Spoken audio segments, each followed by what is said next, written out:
2022년 3월 15일 생명의 삶 시간입니다. 오늘도 말씀을 사모하며 이 자리에 나오신 여러분을 주님의 이름으로 환영하고 축복합니다. 제가 기도함으로 시작하겠습니다. 거룩하신 아버지 하나님, 오늘 저희들 이 자리에 인도하신 주님의 은혜에 감사드립니다.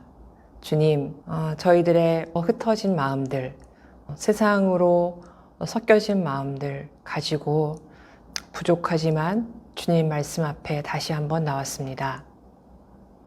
주님, 저희들을 긍휼히 여겨주시어서 저희들의 이 마음 가운데 주님의 말씀으로 채워주시고 성령 하나님의 그 인도하심으로 그 말씀을 깨닫고 그 말씀을 알고 그 말씀에 순종하는 그러한 저희들의 삶 되길 간절히 원하오니 주님 임재하여 주시옵소서.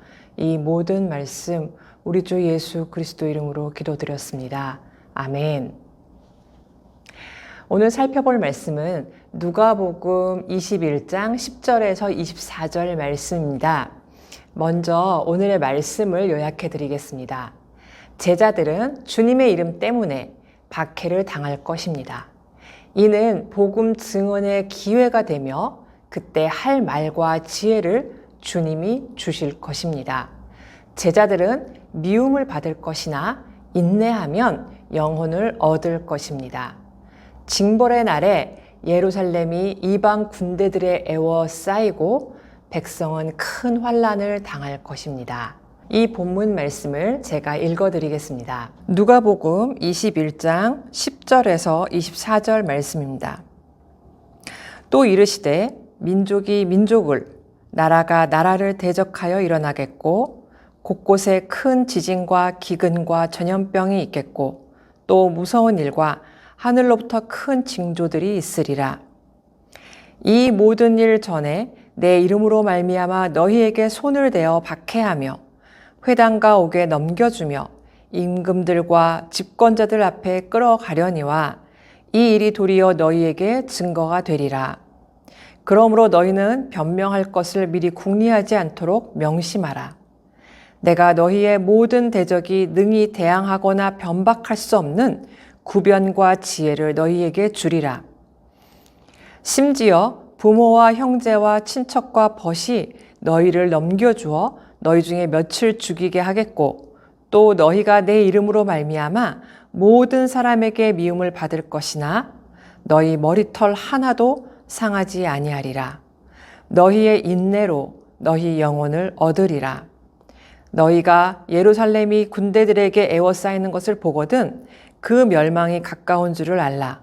그때 유대에 있는 자들은 산으로 도망갈 것이며 성내에 있는 자들은 나갈 것이며 촌에 있는 자들은 그리로 들어가지 말지어다. 이 날들은 기록된 모든 것을 이루는 징벌의 날이니라. 그 날에는 아이 벤 자들과 젖먹이는 자들에게 화가 있으리니 이는 땅에 큰 환난과 이 백성에게 진노가 있겠음이로다. 그들이 칼날에 죽임을 당하며 모든 이방에 사로잡혀 가겠고 예루살렘은 이방인의 때가 차기까지 이방인들에게 밟히리라. 아멘. 오늘 본문은 선지자적인 예수님의 말씀이 수록되어 있습니다.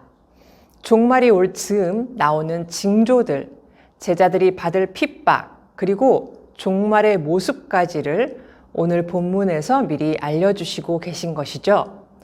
종말이 오기 전에 나타나는 징조들로는 사회적인 혼란과 함께 국제적으로 서로 대적하는 커다란 사건들이 일어나며 더 크게는 하늘과 땅에서 물리적인 거대한 현상들, 즉 지진, 기근, 전염병, 무서운 광경들과 하늘의 커다란 징조들이 나타날 것입니다. 그렇지만 이 징조들은 종말이 아니며 이 모든 일들은 진통의 시작일 뿐입니다. 이런 징조는 요즘 우리에게 심심찮게 일어나고 있습니다. 포스트 모더니즘에 의한 모든 기준들이 해체되고 오히려 인간의 욕망, 충동, 감성을 추구하고 절대화를 거부하는 사조가 팽배하여 모든 사회문화적 규범이 무너지는 큰 혼란스러운 모습을 봅니다. 강대국들의 자국 이익만을 추구하는 지도자들이 인기 있는 현상들을 부끄러워하지 않고 우크라이나 전쟁과 같은 소식이 들려오고 메르스, 코로나19 같은 강한 전염병들 역시 지속적으로 나타나고 있습니다. 그리고 예수님을 믿는 사람들에 대한 적대감도 그와 함께 극대화되어 가고 있는 시대입니다. 그것은 가짜 신앙의 모습이 많아지면서 이와 같은 현상은 더 극심해질 것입니다. 이렇게 그리스도인과 교회가 환난을 당하는 상황도 종말이 올 징조로 볼 수 있는 것입니다. 이렇게 마지막 때의 징조들을 보면 우리는 불안하고 두려운 마음이 들 수밖에 없습니다. 그런데 예수님께서는 걱정하지 말라고 우리를 안심시키십니다. 그러므로 너희는 변명할 것을 미리 궁리하지 않도록 명심하라. 내가 너희의 모든 대적이 능히 대항하거나 변박할 수 없는 구변과 지혜를 너희에게 주리라. 아멘. 그 모든 상황에서 하나님께서 구변과 지혜를 주셔서 대적으로부터 그리스도인들을 보호할 것을 약속하십니다. 너희 머리털 하나도 상하지 아니하리라. 너희의 인내로 너희 영혼을 얻으리라. 아멘. 또 참고 견디는 그리스도인들을 온전히 보호하겠다고 약속하십니다. 이것은 이스라엘 사람들이 역사를 통해 이미 경험한 일이기도 했습니다. 몇백 년간의 포로 생활 가운데서도 회복되었던 이스라엘 역사를 잘 알고 있었던 제자들은 이 예수님의 말씀에 큰 위로를 받았을 것입니다. 그리고 이제 20절부터 24절까지는 마지막 때, 즉 종말의 모습을 예언하십니다. 물론 이 말씀은 AD 70년에 예루살렘이 로마 제국에 의해 멸망할 것이라는 예언입니다. 하지만 동시에 이 말씀은 이 세상 마지막 심판날에 이루어질 일들을 미리 경고하는 말씀이기도 합니다. 이 마지막 때에는 무자비한 심판이 임할 것입니다.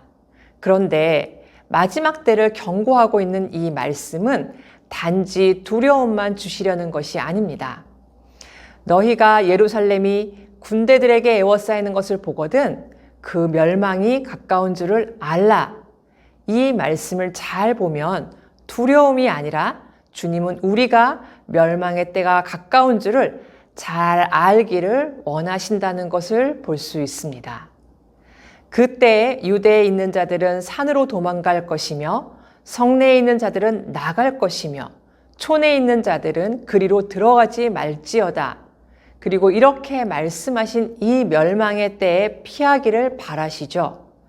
피하라는 것은 단순히 몸을 피하라는 뜻을 넘어 이 마지막 심판 때에 하나님의 진노의 칼을 면할 수 있도록 믿음을 견고하게 세워가라는 말씀입니다. 종말에는 우리 믿음의 실상이 낱낱이 드러나게 될 것입니다.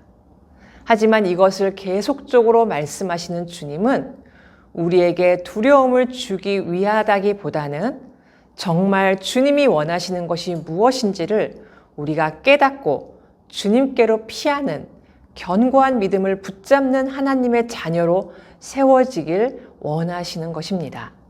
주님의 그 뜻을 깊이 생각하고 또 진지하게 따르기로 결단하는 이 시간이 되었으면 좋겠습니다. 오늘 적용 질문 중에 박해 상황에 처했을 때 내가 기억할 약속은 무엇인가요? 라는 질문을 가지고 이 시간 주님 앞에 우리의 믿음을 돌아보며 그 약속을 굳건히 붙잡는 시간을 가지시길 바랍니다. 마지막으로 한 절 묵상을 읽어드리겠습니다. 수동적 성품으로 보이는 인내가 신앙 안에서는 매우 능동적 개념입니다. 인내는 굳건한 의지를 가지고 결실을 기다리며 견고함을 증진하는 능동적 자세입니다. 믿음을 표현하는 역동적 몸짓이자 불의와 핍박에 맞서 굴복하지 않는 의연함입니다. 예수님은 영혼 구원을 위해 인내의 힘이 꼭 필요하다고 말씀하십니다. 성도의 적극적이고도 능동적인 인내는 금보다 귀합니다. 성도의 인내가 한 영혼을 살립니다. 기도하겠습니다. 살아계신 아버지 하나님, 주님을 향한 믿음의 고백 때문에 세상으로부터 핍박과 박해를 받을지라도 주님께서 말씀하신 그 약속을 말미암아 저희들 힘을 얻습니다. 점점 가까워지는 종말의 때를 두려워하지 말고 저와 함께 하시는 주님으로 인해 담대하게 하여 주시옵소서. 그리고 저희들이 어떠한 때이든지 어떠한 상황이든지 저희들이 참으로 복음의 증인으로 설 수 있게 하여 주시고 그러한 증거된 삶을 살 수 있게 하여 주시옵소서. 이 모든 말씀 우리 주 예수 그리스도 이름으로 기도드렸습니다. 아멘.